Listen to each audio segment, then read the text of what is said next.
إلى حضرة النبي المصطفى سيدنا محمد صلى الله عليه وآله وسلم، ثم إلى أرواح آبائه وآله وأصحابه الكرام، ثم إلى أرواح والدينا ومشايخنا ووالديهم وجميع المسلمين والمسلمات والمؤمنين والمؤمنات، وإلى روح صاحب هذا الكتاب شيء لله ولهم الفاتحة. أعوذ بالله من الشيطان الرجيم. بسم الله الرحمن الرحيم. الحمد لله رب العالمين الرحمن الرحيم مالك يوم الدين إياك نعبد وإياك نستعين اهدنا الصراط المستقيم صراط الذين أنعمت عليهم غير المغضوب عليهم ولا الضالين آمين. بسم الله الرحمن الرحيم الحمد لله رب العالمين وبه نستعين على أمور الدنيا والدين، والصلاة والسلام على أشرف الأنبياء والمرسلين سيدنا محمد وعلى آله وصحبه أجمعين.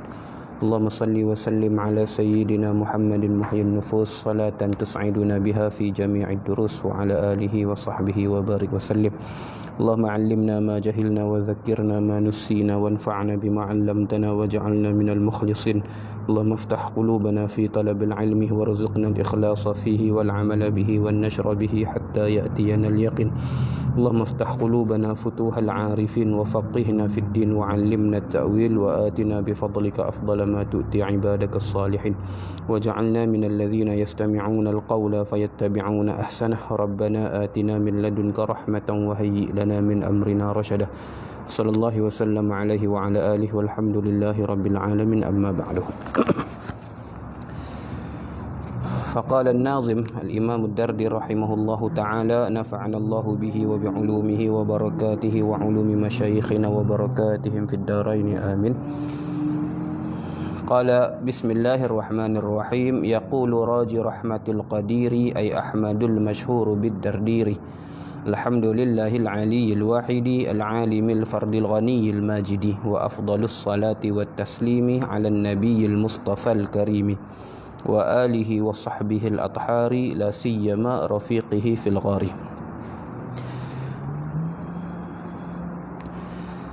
Kata Al-Imam Dardir rahimahullahu ta'ala, katanya yaqulu raji rahmatil qadiri ay ahmadul mashhuru bid dardiri. Terjemahan bawah dia kata pengharap rahmat Tuhan yang maha kuasa, iaitu Ahmad yang masyhur dengan gelaran Ar-Dardir berkata. Baik, ini syair nazam yang pertama dalam manzumah Kharidah Al-Bahiyah bagi Al-Imam Ahmad bin Muhammad Ad-Dardir rahimahullahu ta'ala. Maka katanya pengharap rahmat Tuhan yang maha kuasa, yaqulu raji rahmatil qadiri, berkata, ai yakni raji itulah yang mengharap rahmat tu Ahmad, namanya lah Ahmad bin Muhammad Ad-Dardiri, al-masyhuru bid-Dardiri, yang masyhur dengan gelaran Ar-Dardir, berkata. Dia punya manaqib bagi imam boleh tengok dalam mukadimah depan tu lah, dah di sertakan sekali mukadimah di depan. Katanya alhamdulillahil aliyil wahidi al-alimil fardil ghaniyil majidi. Segala puji bagi Allah yang maha tinggi lagi maha esa, yang maha mengetahui, al-alimi al-fardil ghani, yang maha kaya lagi maha agung, al-majidi. Baik, sambung dalam kita punya pengajian.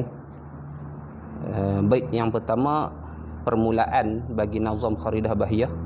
Imam Dardir rahimahullahu ta'ala memulakan dengan yaqulu raji rahmatil qadiri, pengharap rahmat yang mengharapkan rahmat Tuhan yang maha kuasa.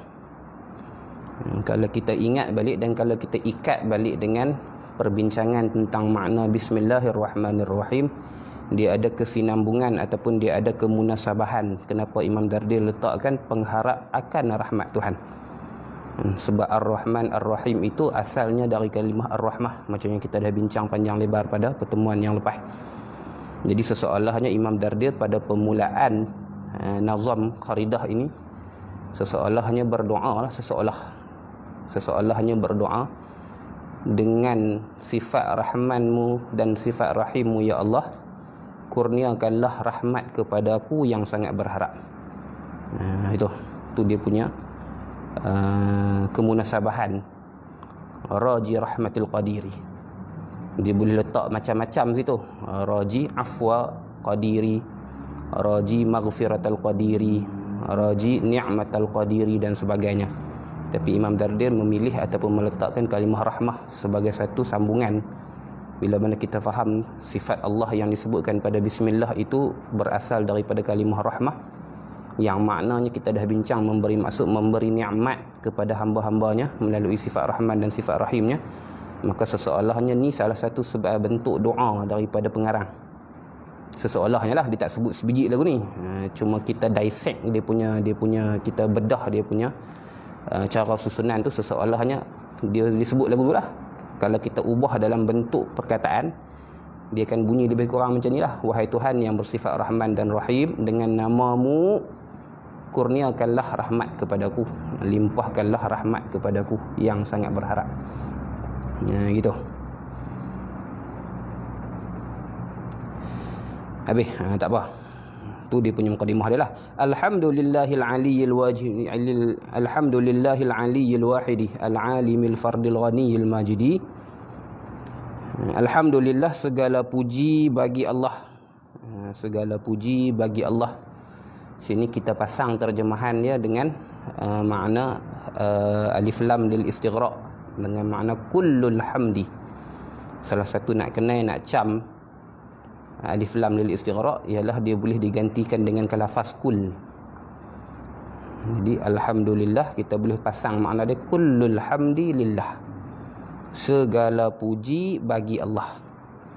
Lam pada kata lillah itu boleh kita pasang dengan tiga makna lah. Sama ada mukhtassun lillah, khusus bagi Allah, tertentu bagi Allah. Boleh kita pasang makna mamlukun lillah, milik bagi Allah.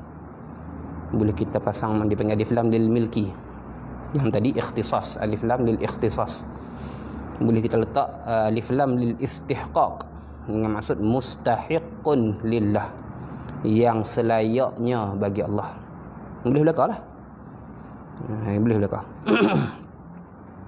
Jadi segala puji itu milik bagi Allah, segala puji itu ketentuan bagi Allah, segala puji itu selayaknya bagi Allah.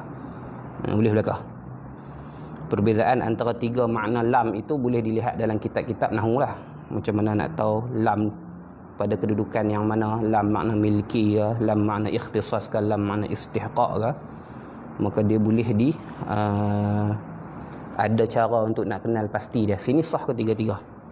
Sini sah ketiga-tiga. Macam mana nak tahu alif lam lil milki? Sebelum daripada lam itu sah menjadi milik kepada sesuatu yang selepas daripada lam, yang sah memilik. Itu secara mudah lah. Kefahaman cara mudah je.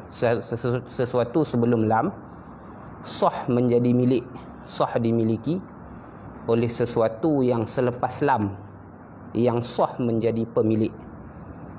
Maka dia sah diletakkan alif lam bil milki. Alhamdu, sesuatu yang boleh dimiliki secara maknawi.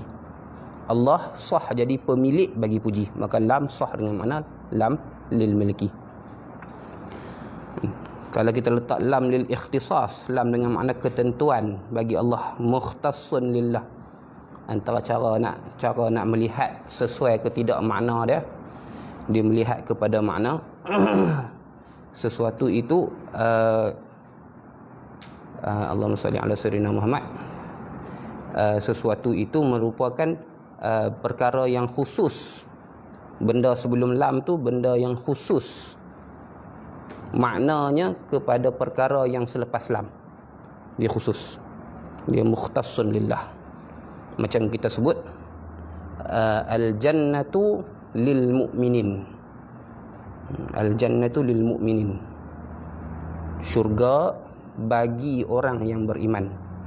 Maka sah diletakkan makna ikhtisas, al-jannatu mukhtassatun lil mu'minin, syurga itu ketentuan bagi orang yang beriman.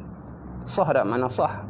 Sebab tidak ada orang yang tidak memiliki iman boleh ada dalam syurga. Kata sah. Sesuai, sini pun sesuai. Tidak ada sesuatu yang selayaknya memiliki puji melainkan Allah. Sah. Boleh yang apa? Tidak ada sesuatu yang secara khususnya memiliki ataupun dipuji melainkan Allah. Sah. Kalau kita letak makna istihqaq, mustahiqun lillah pun sah juga. Apa makna mustahiqun lillah? Sesuatu itu boleh disandarkan kepada sesiapa, tapi yang layaknya kepada sesuatu yang selepas kepada lam. Dia selayaknya, walaupun dia boleh pada yang lain, tapi selayaknya kepada sesuatu yang selepas lam. Bandingannya seperti mana kita sebut an-naru lil kafirin. Neraka bagi orang kafir, untuk orang kafir. Maka sah kita letak an-naru mustahiqun lil kafirin. Neraka itu selayaknya untuk orang-orang kafir. Apa beza dengan al-jannatu lil mu'minin tadi? Beza dia, walaupun syurga itu, walaupun neraka itu selayaknya untuk orang kafir, tapi masih ada orang yang beriman berdasarkan kepada hadis dan juga nas Quran yang masuk dalam neraka. Walaupun neraka itu tempat yang sepatutnya dan selayaknya berdiamnya orang kafir, tapi neraka juga didiami oleh sebahagian orang yang beriman untuk membalas dosa-dosa yang seperti mana telah ditentukan oleh Allah Subhanahu wa taala. Maka tu istihqaq dia panggil. Dia selayaknya bagi orang kafir, tetapi orang yang beriman juga ada dalam tu. Secara maknanya menyebutkan bahawasanya tak layak sebetulnya orang mukmin masuk neraka, tapi dia masuk juga neraka. Siapa yang layak masuk neraka? Orang kafir. Na'udzubillah min zalik lah. Maka tu beza sah ataupun tidak perletakan makna. Macam tu jugalah bila kita pasang makna lagu tu, ada juga pujian yang layak, ada pujian yang diberikan kepada selain Allah, tapi selayaknya pujian itu bagi Allah. Jadi segala puji itu layaknya milik Allah. Puji yang macam mana yang kita bincang ni? Kembali pada makna puji balik lah. Kembali pada makna puji balik. Pujian daripada sudut lughah dengan maksud as-sana'u ala jamilil ikhtiyar ala jihati ta'zim. Tu daripada sudut lughah. As-sana' sebutan yang baik. Sebutan menggunakan perkataan yang baik. Sebutan as-sana' ala jamilil ikhtiyari, atas satu keelokan yang ikhtiar, satu keelokan yang dipilih. Maksudnya atas satu keelokan yang diusahakan. Ala jihati ta'zimi, pujian yang baik itu diucapkan secara bentuk penghormatan, sebagai bentuk penghormatan. Ala jihati ta'zimi, maka tu daripada sudut lughah. Sini alhamdu kat sini maksud itulah, maksud puji pada lughah ni. Adapun puji pada istilah, puji pada istilah dia maknanya lebih luas. Puji pada istilah maksudnya fi'lun yunbi'u ala ta'zimil mun'imi li sababi kaunihi mun'iman walau 'alal ghairil hamidi. Fi'lun yunbi'u ala ta'zimil mun'imi bisababi kaunihi mun'iman walau ala ghairil hamidi. Perbuatan fi'lun, perbuatan yunbi'u ala ta'zimil mun'im, perbuatan yang memberitahu. Yunbi'u dengan maksud yukhbiru, perbuatan yang menceritakan tentang memuliakan mun'im, orang yang memberi nikmat, memuliakan pihak yang memberi nikmat. Perbuatan tu umumlah, sama ada dengan lisan ataupun dengan anggota badan, berdiri dan sebagainya, ataupun dengan hati, penghormatan dalam hati dan sebagainya, kekaguman dalam hati dan sebagainya ke atas seseorang yang memberi nikmat.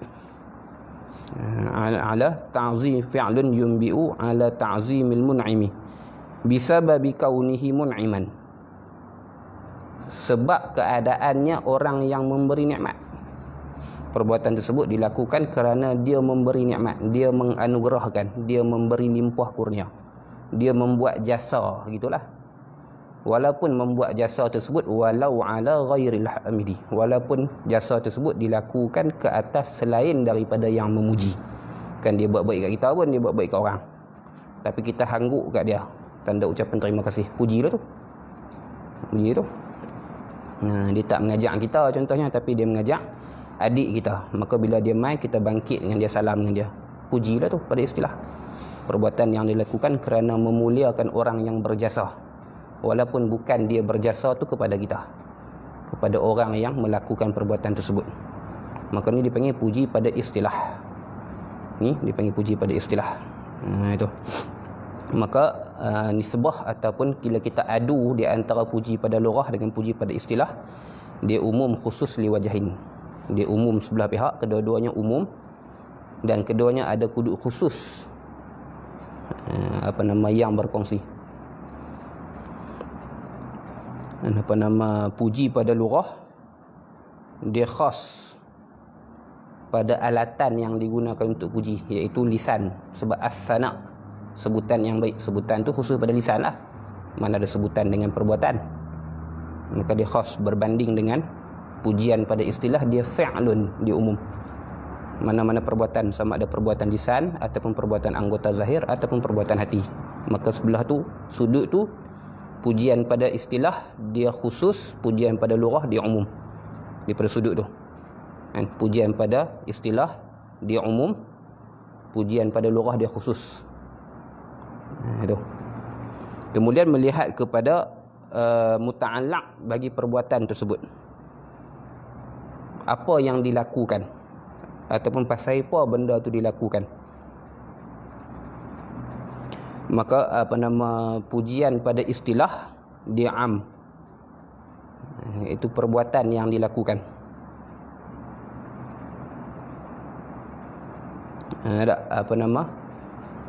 Pujian pada muta'allaq bagi pujian pada lughah, muta'alliqatu fi'lul lughawi amun, dia umum. Benda apa yang kita buat dengan lisan, kita puji atas kebaikan, jamilul ikhtiyari, kecantikan, keelokan yang diusahakan. Kita buat, kita puji itu sebab dia sesuatu yang indah, sesuatu yang cantik. Perangai, dia bukan rupa wajah. Kalau rupa wajah ni dia bukan benda yang diusahakan, memang Tuhan buat muka lagu tu. Yang tu dia tak panggil alhamdu, yang tu dia panggil al-madhu, ditukar. Kalau jamilul ittirari dia al-madhu, sini jamilul ikhtiyari, keelokan, keindahan, keindahan yang diusahakan. Maksudnya kena prosah buat, dia baik kena prosah buat lah. Sifat manusia takkan, asalnya tak akan memberikan manfaat ataupun kelebihan bagi yang ada pada diri dia kepada orang lain, tapi dia korbankan sifat mementingkan diri itu untuk berbuat baik pada orang, maka kita puji dia. Yang tu sah dinamakan sebagai alhamdu, sebab as-sana ala jamilil ikhtiyari. Adapun dia segak keturunan dia keturunan yang elok, tu bukan ikhtiyari, bukan ikhtiar pilihan dia, bukan dia usaha buat. Dia pun tak tahu dia mai daripada keturunan mana. Cuba-cuba tiba-tiba lahir atas keturunan ulama contohnya. Dia tu turunan yang baik-baik tu, puji tu, tapi pujian tersebut disebut sebagai al-madhu, madah. Dia bukan alhamdu, sebab jamil ittirari. Maka pujian yang lughah dia melihat kepada sudut tu, perbuatan yang diusahakan. Kita makhluk lah, perbuatan yang diusahakan, maka dia am. Mana-mana perbuatan bukan cerita pasal nikmat, bukan cerita pasal apa, kita semata-mata tengok benda tu elok, maka kita puji. Rumah tukang lah buat bagi lawak, maka sah dinamakan sebagai hamdu. Tukang yang ikhtiar buat bagi lawa, puasah bagi lawa dengan kemahiran dia, dengan kepakaran dia, dengan kelengkap yang cukup, dengan cara yang betul, dengan dia punya pengalaman dia dan sebagainya, dia boleh buat sesuatu tu hasil yang elok, maka sah dikatakan alhamdu bila kita puji. Sah kita katakan alhamdu bila kita puji. Permata bernilai, dia bukannya satu yang ikhtiari, sebab diri permata tu memang zati dia bernilai, maka tu kita kena kata madah. Tu sebut madahtul lu'lu'ah, aku memuji akan permata. Tak kira lah dia canai tak canai pun lain kira, tapi diri permata tu sendiri kalau serpih pun dia bernilai, sebab diri dia memang bernilai. Dan nilai dia tu nilai yang ittirari, memang mai lagu tu dah, memang mai lagu tu dah. Jadi pujian lughawi melihat kepada keelokan yang diusahakan, maka dia am. Dia tak cerita pasal nikmat, tak nikmat, dia cerita pasal benda elok benda yang elok yang diusahakan. Adapun pujian pada istilah, dia memuji kerana nikmat yang diberikan, kerana jasa yang diberikan, maka dia khas. Maka belah puji istilahi dia ada yang am, ada yang khas. Ada puji daripada sudut lughah, daripada sudut bahasa dia ada yang am dan dia ada yang khas. Jadi nisbah di antara puji yang lughah dan puji yang istilah, dia umum khusus wajahin. Umum khusus min wajahin. Masing-masing ada sudut yang am, masing-masing ada sudut yang khas bila dibandingkan dengan yang satu lagi. Tengok kepada terbitan puji tersebut buat dengan apa, maka pujian yang lughah khas sebab khusus dengan lidah. Pujian yang istilah am sebab mana-mana perbuatan, sama ada dengan lidah ataupun dengan badan ataupun dengan hati. Melihat kepada sebab pujian, maka puji yang istilahi dia am. Puji yang lughawi dia am. Sebab dia melihat kepada sesuatu yang elok saja yang diusahakan, yang diperosah buat. Adapun pujian yang istilahi, dia melihat kepada jasa yang dilakukan, walaupun jasa tu dilakukan bukan kepada diri dia, maka dia khas. Gitu. Baik. Sebab tu juga bila kita bincang masalah ikhtiyari dan ittirari juga, maka sebab tu ulama, antara salah satu sebab ulama meletakkan pujian kepada Nabi ni pujian yang dinamakan sebagai madaih. Dia tak sebut sebagai mahamid, disebut sebagai madaih. Seseolahnya baiknya Nabi tu bukan perlu diusahakan, seseolahnya dia memang Tuhan buat lagu tu dah sebagai manusia yang terbaik, sebagai makhluk yang paling sempurna yang pernah diciptakan. Bukan perosah bagi jadi baik, bukan perosah untuk mendahulukan orang lain, bukan perosah untuk menyantuni fuqara wal masakin, bukan perosah untuk berlaku adil. Tak, Nabi tak perosah benda-benda lagu tu. Nabi berperibadi sebegitu memang dah dibentuk oleh Allah Subhanahu wa taala. Maka seseolah daripada sudut itu, pujian kepada Nabi disebut sebagai madaih. Daripada madah lah, bukan daripada mahamid, daripada hamd. Seseolahnya. Salah satu sebab kenapa dipernamakan pujian kepada Nabi dengan madihah ataupun madaih. Tengok tu. Jadi dia lebih meningkatkan penghormatan kita kepada Nabi sallallahu alaihi wasallam lah. Nabi bukan manusia macam kita yang kena perosah buat baik. Kita kalau tak cuci hati kita, benda orang pun kita makan. Tu hak teruk lah. Hak baik sikit pada tu, benda orang tak makan, benda dia jangan siapa duk makan. Tu hak baik sikit. Benda orang aku tak makan, benda aku jangan siapa makan. Pasal hak aku, hak nak makan nak hang. Tu hak baik sikit lah. Kita kena buang sifat anaiyah tu, kena buang sifat keakuan tu, mementingkan diri tu, baru boleh kongsi nah. Kita kongsi sama-sama. Itu kita usaha buat. Maka perbuatan yang diusahakan lagu tu, kebaikan yang diusahakan lagu tu, sah dinamakan pujian dengan hamdu. Nabi bukan lagu tu. Terbit mai Allah hantar atas dunia ni dengan sifat hak baik dah. Tak ada satu kecelaan yang ada pada diri Nabi daripada sifat, sama ada sifat zahiriah ataupun sifat tingkah laku. Maka dia meningkatkan lagi penghormatan kita kepada baginda Rasul sallallahu alaihi wasallam, kalau kita faham makna tu bagi betul. Jangan duk cerita Nabi ni orang macam kita, ada salah daripada sudut makna lagi, salah daripada sudut asal lagi. Nabi ni orang yang ada cacat celah macam kita agak, salah. Kalau dia kata tu untuk merendahkan martabat Nabi, boleh jatuh kufur. Itu. Baik, tu makna pujian.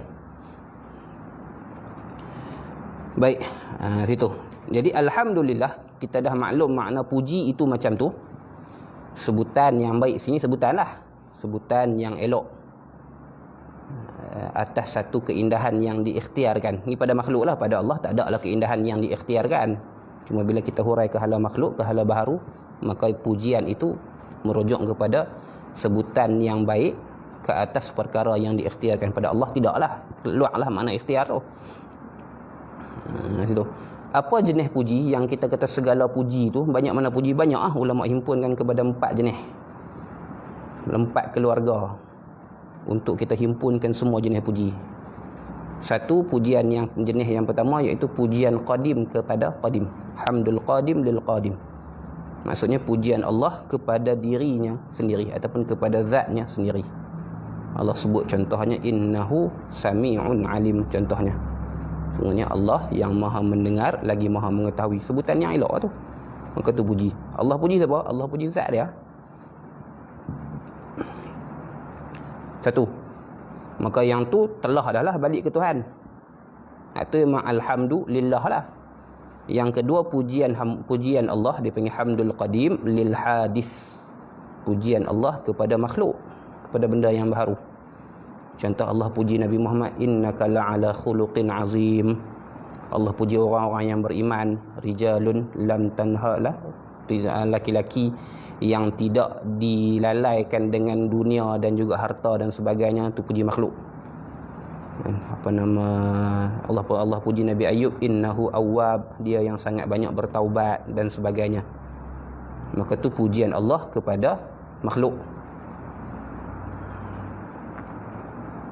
Allah puji syurga, dalamnya terdapat segala nikmat yang tak pernah dilihat dengan mata dan sebagainya. Maka tu pujian Allah kepada makhluk. Yang tu pun lillah, balik pada Tuhan. Sebab benda tu semua Tuhan buat. Tu pun sah. Pujian Allah kepada makhluk juga kembali kepada Allah. Sebab benda tu semua Tuhan buat. Seseolah macam tukang puji rumah. Kita buat rumah tu, kita segak rumah ni. Siapa yang buat rumah tu? Kita. Puji apa? Puji diri kita. Benda yang sama. Kita buat benda yang sama. Kita masak sesuatu sedap. Sedap lah. Puji apa? Makanan. Siapa buat makanan tu? Dia takkan jadi diri kita. Jadi kita puji kita. Sama. Siapa buat Nabi? Allah. Siapa buat syurga? Allah. Siapa buat orang-orang yang beriman? Allah. Jadi pujian tu balik pada pencipta bagi perkara tersebut lah. Maka Allah. Sah. Alhamdulillah. Yang kedua. Yang ketiga, pujian makhluk. Hamdul hadis lil qadim. Pujian hamba, pujian makhluk kepada Allah. Tu memang telah lah balik ke Tuhan lah. Macam bahagian yang pertama lah. Macam yang pertama lah. Tersebut Allah Tuhan yang maha memberi kurnia. Allah Tuhan yang maha bijaksana, maha hakim.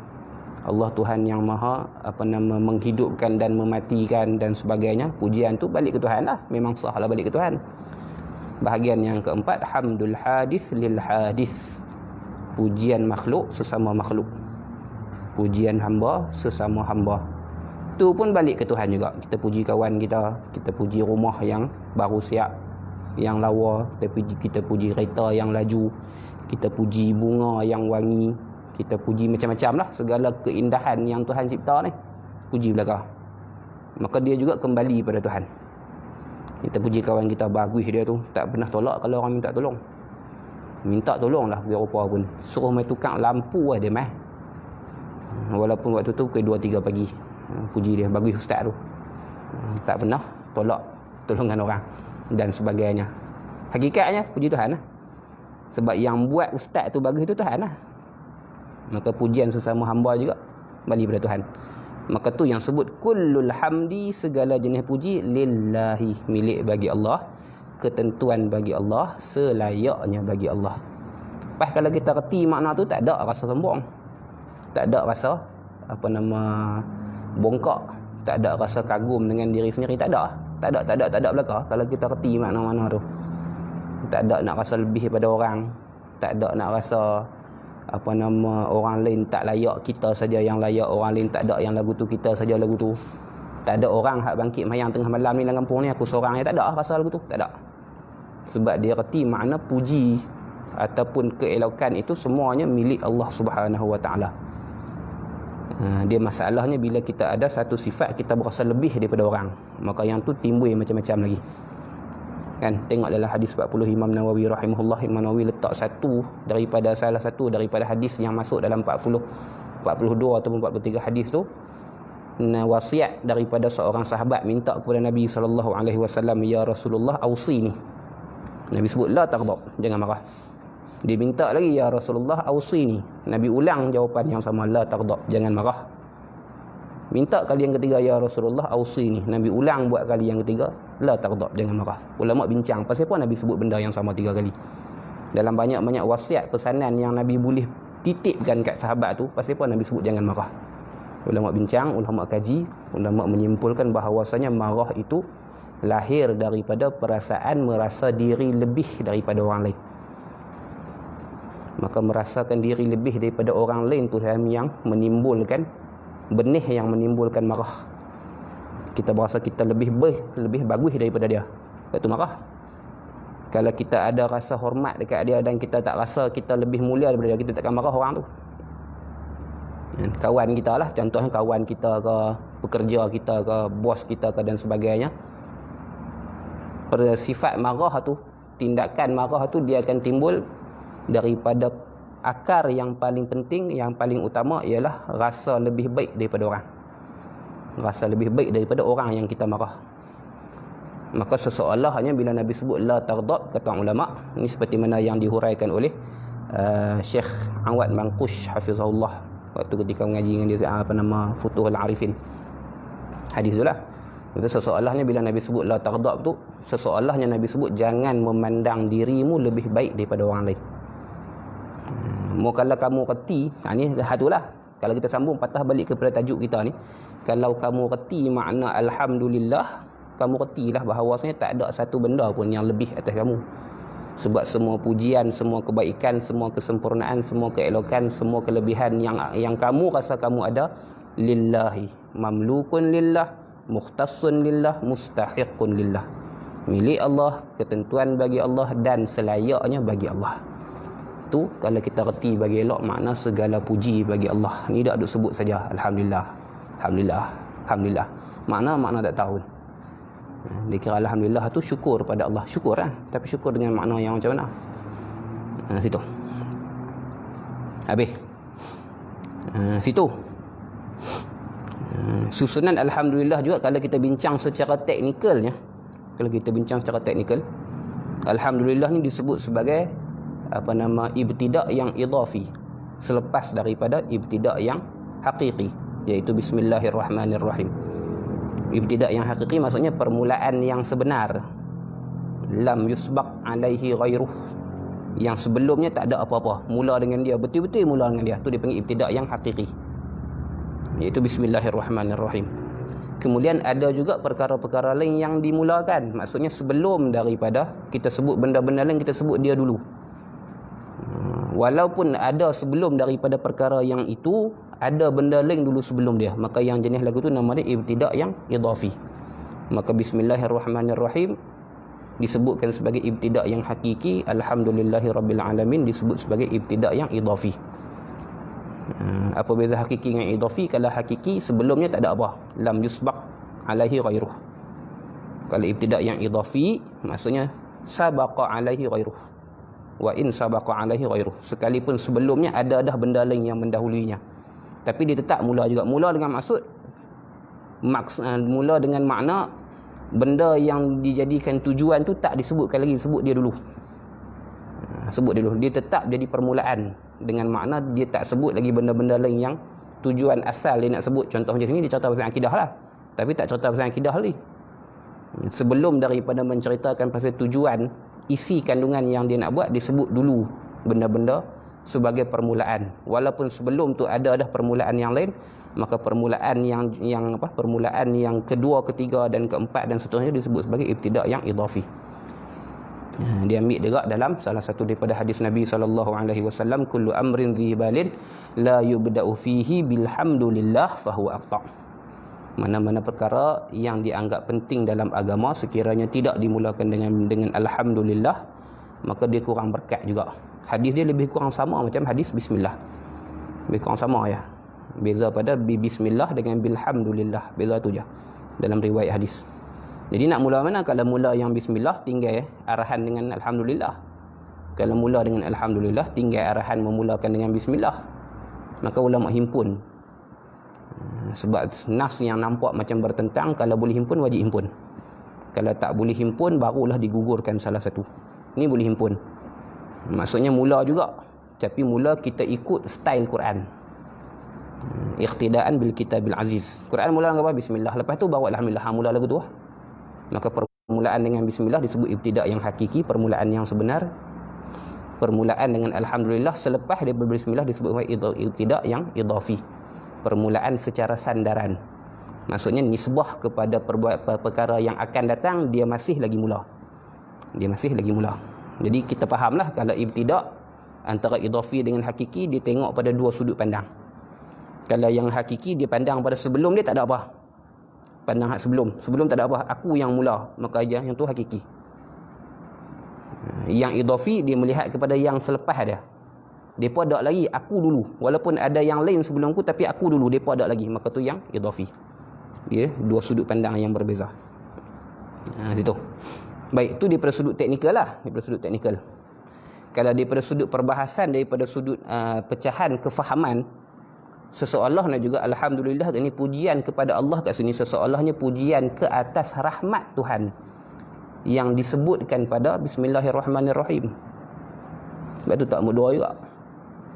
Kan? Bila kita sebut, kita puji Allah, Allah Ar-Rahman Ar-Rahim. Apa makna Rahman? Yang memberikan nikmat yang agung-agung. Apa makna Rahim? Yang memberikan nikmat yang kecil-kecil, yang nikmat yang seni-seni. Jadi pemberian nikmat Tuhan itu dipuji oleh musannif. Alhamdulillah. Walau ala ghairil hamid.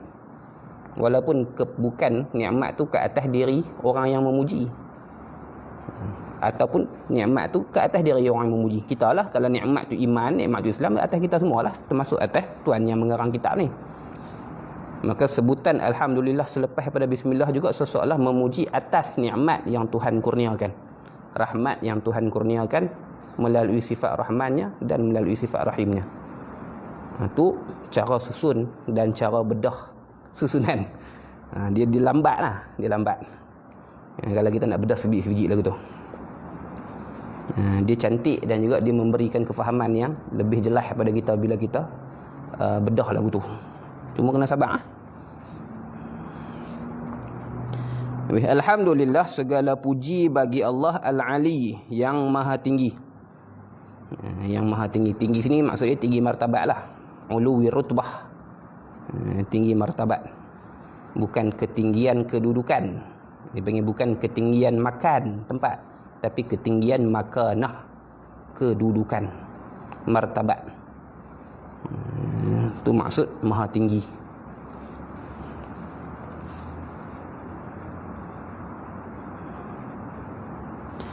Al-Wahidi, lagi maha esa. Al-Wahidi, lagi maha esa. Nanti kita bincanglah dalam sifat wahdaniyah itu. Esa daripada zatnya, esa daripada sifatnya, dan esa pada sudut perbuatannya. Dengan makna dia tidak berkawan dan dia tidak berlawan. Kita bincang dalam perbahasan sifat wahdaniyah. Dia tak berkawan, maksudnya dia tidak berkampuh ataupun dia tidak bercantum daripada beberapa unsur untuk menjadikan dia satu. Tak. Dan dia tidak berlawan, maksudnya tidak ada perkara yang lain yang serupa macam dia juga, yang dibandingkan dengan dia. Tak juga. Maka tu maksud tidak berkawan dan tidak berlawan. Itu nanti kita bincanglah panjang lebar dalam perbahasan wahdaniyah. Al-Alimi, yang maha alim, yang maha mengetahui. Al-Fardi, maha tunggal. Al-Ghani, maha agung, maha kaya. Maha kaya sini arwah Tuan Guru Haji Saleh rahimahullah, dia selalu sebut maha kaya dengan makna maha terkaya. Maha terkaya. Apa beza kaya dengan terkaya? Kata Tuan Guru Haji Saleh rahimahullah, kaya ni kaya dengan sesuatu. Dia kaya dengan dinisbahkan sesuatu, disandarkan sesuatu kepada dia. Orang tu banyak harta, kaya. Orang tu banyak keturunan, kaya. Orang tu banyak tanah, kaya. Orang tu banyak jasa, kaya. Kaya lah, kaya dengan makna yang maksudnya dia dengan, kaya dengan sesuatu. Bila sebut terkaya, terkaya daripada sesuatu. Maksudnya dia tidak perlukan apa-apa yang menjadikan dia kaya. Dia terkaya. Dengan maksud dia tidak berhajat kepada sesuatu pun. Itu beza antara makna kaya dengan makna terkaya. Untuk Haji Saleh sebut, maka kaya sini dengan maksud terkaya. Tuhan yang maha kaya, maksudnya Tuhan yang maha terkaya. Apa makna maha terkaya? Yang tidak berhajat kepada sesuatu pun. Bahkan berhajat kepada sesuatu tu lah yang menjadikan dia tidak kaya. Terbalik dengan kita. Kita ada sesuatu tu kaya lah, tak ada jadi miskin lah. Tuhan nak terbalik. Berhajat kepada sesuatu tu menjadikan dia tidak terkaya, tidak memerlukan apa-apa tu kaya.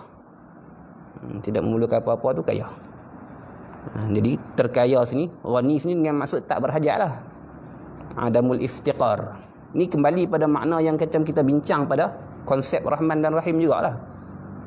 Sebab kaya dengan makna yang kita faham mustahil bagi Allah lah.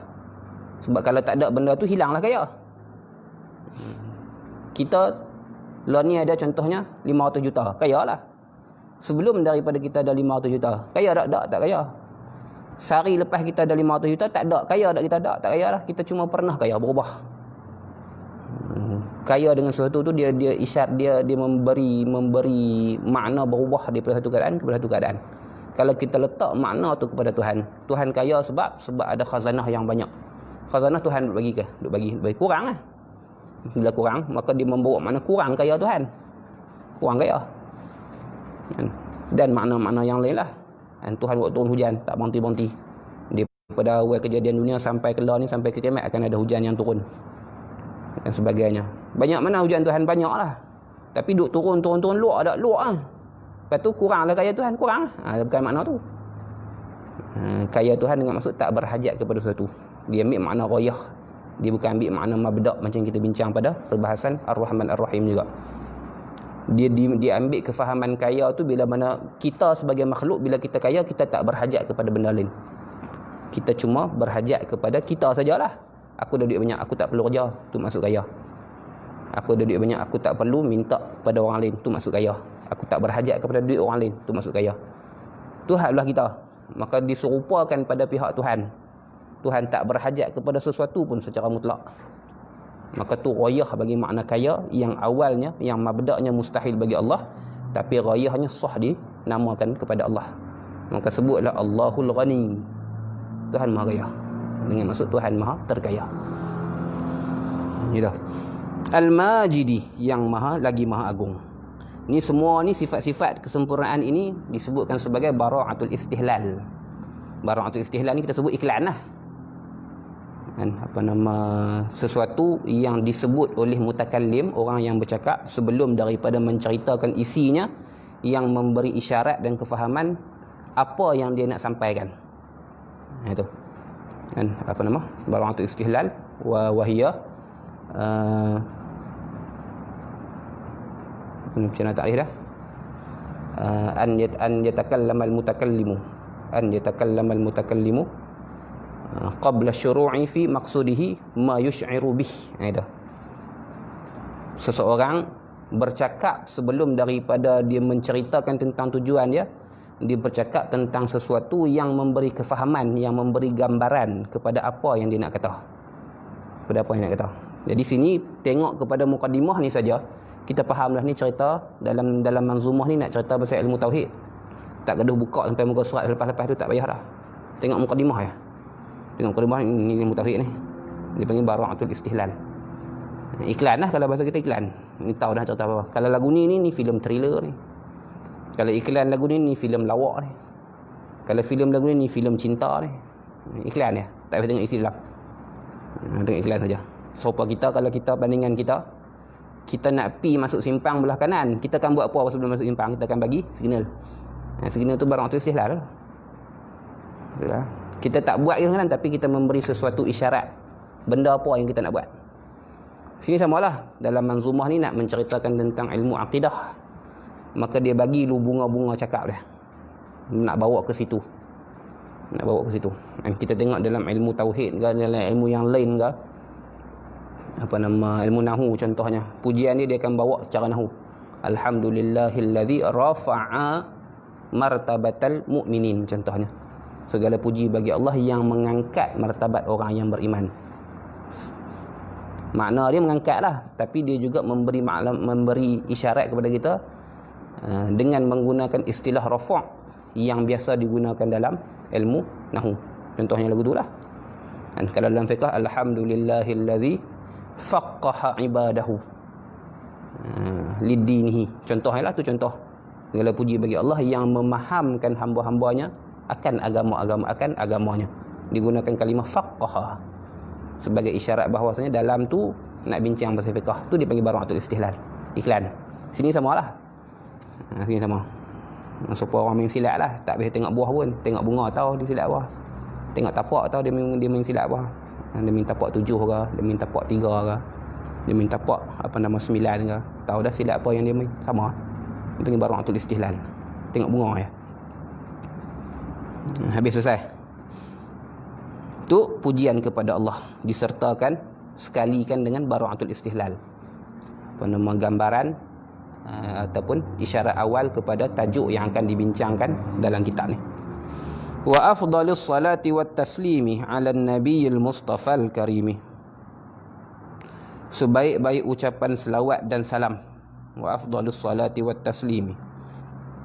Sebaik-baik ucapan selawat dan salam 'ala an-nabiyil mustafal karimi. Ke atas nabi yang terpilih al-Mustafa al-Karimi, lagi mulia. Maka selawat dan salam itu ada maknanya jugalah. Selawat asal maksud dia rahmah. Asal selawat dengan rahmah.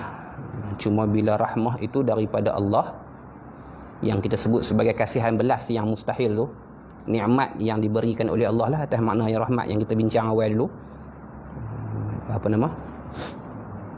Tafaddul wal ihsan, memberi kurnia dan juga memberi berbuat baik oleh Allah itu.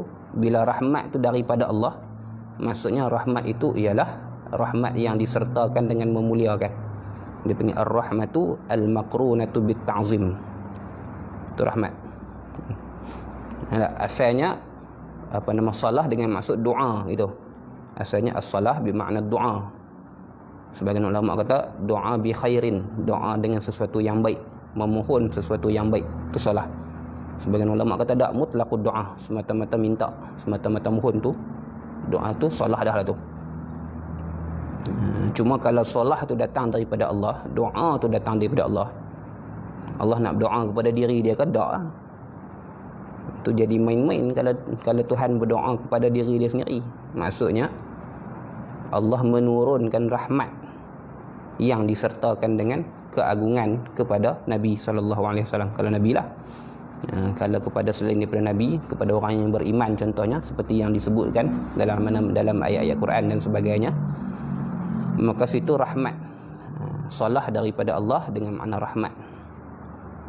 Itu. Kalaulah selain daripada Allah, makhluk. Kalaulah makhluk itu bukan daripada siqalain, bukan daripada yang ditaklifkan, malaikat manusia dan jin, maka dia bawa makna istighfar. Dia bawa makna istighfar. Kalau daripada siqalain, daripada manusia dan jin, makhluk yang ditaklifkan dengan hukum hakam di dunia ni, maka dengan maksud doa. Dengan maksud doa. Doa supaya Allah memberikan rahmat kepada Nabi. Itu maksud dia. Panjanglah perbahasan tentang salah ni. Situ kita bawa perbahasan dipanggil ishtirak lafzi. Satu lafaz banyak makna. Salah dengan maksud doa, kalau daripada Allah makna dia rahmat. Salah daripada selain daripada siqah lain makna istighfar. Salah daripada siqah lain maksudnya doa, dengan ibadah memohon kepada Allah agar diturunkan rahmat. Dia balik pada makna Tuhan baliklah. Tu dipanggil perbahasan ikut cara ishtirak lafzi. Bagian ulama bawa perbahasan solah kepada ishtirak maknawi. Maksudnya solah ada satu makna. Kalau ikut perbahasan tu, solah dengan makna ataf, kelembutan, lemah lembut. Makna tu dia dikongsi oleh banyak. Kalau lemah lembut tu daripada Allah, makna rahmat. Balik pada makna yang samalah. Cuma beza, adakah salah itu lafaz yang berkongsi banyak makna pada satu lafaz, dipanggil mustarak lafzi, ataupun salah itu ada satu makna dia itu yang dikongsikan oleh banyak, dipanggil mustarak maknawi. Itu perbahasan daripada sudut ilmu ma'ani. Tengok sana lah, tengok sana. Aduh. Itu selawat. Wat taslimi, dan salam. Salam maksudnya kesejahteraan. Kesejahteraan, memohon supaya disejahterakan Nabi SAW. Lebih lagi pada hari akhirat nanti, supaya Nabi boleh melaksanakan tanggungjawab dia dengan sempurna. Ya. Maka sini ala nabiyil mustafa al-karimi, ke atas Nabi al-Mustafa yang terpilih, Seperti mana yang disebutkan dalam beberapa hadis lah, Allah pilih Adam sebagai makhluk yang paling mulia di kalangan makhluk-makhluk yang lain selain daripada manusia. Daripada Adam Allah pilih Nuh, daripada Nuh Allah pilih Ibrahim, daripada Ibrahim Allah pilih Ismail, daripada Ismail Allah pilih Adnan, dan sampailah kepada Nabi SAW. Maka dia yang terpilih daripada yang terpilih, maka disebut sebagai Mustafa, the best of the best lah kalau kita dah, yang paling baik di antara yang terbaik. Maka tu makna Mustafa, yang terpilih. Al-Karimi, lagi mulia, mulia peribadilah, mulia budi pekerti. Sini ni bentuk kalam ni bentuk cerita daripada kalam khabari, tapi makna dia makna insya. Makna insya maksudnya makna nak bagi jadi, makna doa. Dia panggil jumlah du'aiyah, khabariyah lafzan, insya'iyah maknan. Jumlah du'aiyah, ayat berdoa, jumlah tu ayat lah, dalam bahasa nahwu jumlah tu ayat. Du'aiyah maksudnya jumlah ayat berdoa. Apa makna ayat berdoa? Lafaz dia lafaz khabar, lafaz cerita. Sebaik-baik selawat dan salam kepada Nabi itu cerita, tapi yang dimaksudkan ialah insya. Kita nak menjadikan sebaik-baik selawat dan salam tu ke atas Nabi, maka dipanggil khabariyah lafzan, insya'iyah maknan. Lafaznya lafaz cerita, makna daripada lafaz tersebut ialah nak bagi jadi lagu tu, nak menjadikan. Jadi sesoalan sini, Allahumma salli afdalas salah wa sallim afdalas salam. Ya Allah, ya Tuhan, turunkanlah rahmat, sebaik-baik rahmat kepada Nabi, dan selamat sejahterakanlah Nabi sebaik-baik kesejahteraan. Jadi Allahumma salli afdalas salah wa sallim afdalas salam ala nabi al-mustafa al-karimi. Gitu maksud dia. Wa alihi wa sahbihi al-athari, atah pada kata an-nabi. Jadi wa ala alihi, dan atas keluarganya, juga ke atas keluarga, wa sahbihi, dan sahabat baginda, al-athari, yang suci. Yang suci. La siyama, terutama, rafiqihi, kepada teman baginda, fil ghari, di dalam gua. Ini maksudnya kepada Sayyidina Abu Bakar As-Siddiq radhiyallahu anhu, khalifah Islam yang pertama. Itu dikhususkan sebutan rafiqihi fil ghar ni kerana memuliakan kedudukan darjah sahabat. Sayyidina Abu Bakar radhiyallahu anhu satu-satunya orang yang diiktiraf suhbahnya dengan Nabi SAW dalam Quran. Cerita bahasa hijrah lah, Nabi sebut kepada wa qala li sahibihi fil ghar, berkata Nabi bagi sahabatnya dalam gua, dalam gua sur.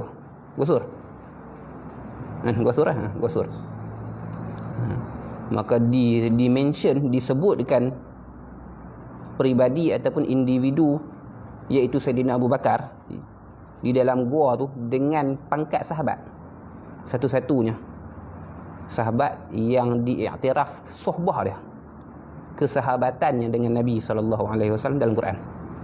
Maka tu kelebihan yang tak ada pada yang lain.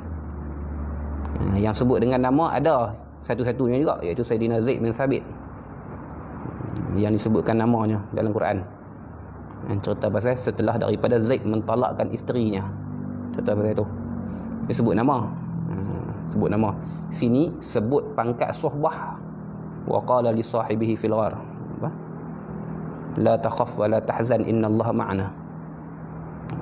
Maka Allah mengiktiraf hubungan suhbah antara Sayyidina Abu Bakar radhiyallahu anhu dengan Nabi SAW di dalam kitabnya yang kekal, iaitu Al-Quranul Karim. Maka melihat kepada unsur itu diletakkan dikhususkan sebutannya dalam bait syair ni, dalam bait nazam ni. Walaupun sahbihi itu dah masuk dah Sayyidina Abu Bakar, tapi dimasukkan, maka ini disebut sebagai zikril khas ba'dal am, sebutan yang khusus li'inayatih, kerana memberi perhatian yang lebih kepada yang khusus tersebut, walaupun dah masuk dengan kalimah sahbihi dengan makna yang am, macam yang kita sebut dalam masalah Rahman dan Rahim itulah. Macam dalam Quran apa nama, wahafizu 'alas salawati was salatil wusta. Maka dikhususkan sebutan salatil wusta, iaitu salat asar, walaupun dia dah masuk dalam makna salawat segala sembahyang. Sini samalah, Sayyidina Abu Bakar dah masuk dalam makna sahbihi, tapi dikhususkan sebutan, dipanggil zikril khas ba'dal am, li'inayah, lil inayah, kerana memberi limazidil inayah, kerana memberi perhatian yang lebih kepadanya. Habis. Kemudian kata wa hadhihi aqidatun saniyah samaituha al-kharidah al-bahiyah. Wallahu alam. Tak habis juga.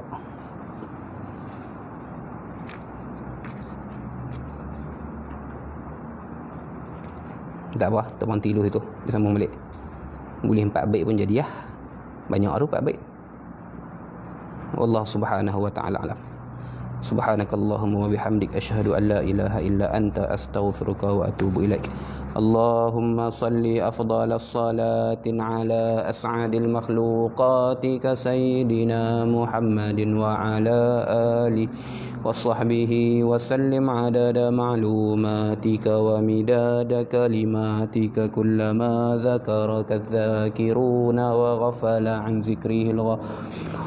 Allahumma salli afdalas salatin ala as'adil makhluqatika sayyidina Muhammadin wa ala alihi wa sahbihi wa sallim adada ma'lumatika wa midada kalimatika kull ذكرك الذاكرون وغفل عن ذكره الغافلون. اللهم صل أفضل الصلاة على أسعد المخلوقات كسيدنا محمد وعلى آله وصحبه وسلم عدد معلوماتك ومداد كلماتك كلما ذكرك الذاكرون وغفل عن ذكره الغافلون.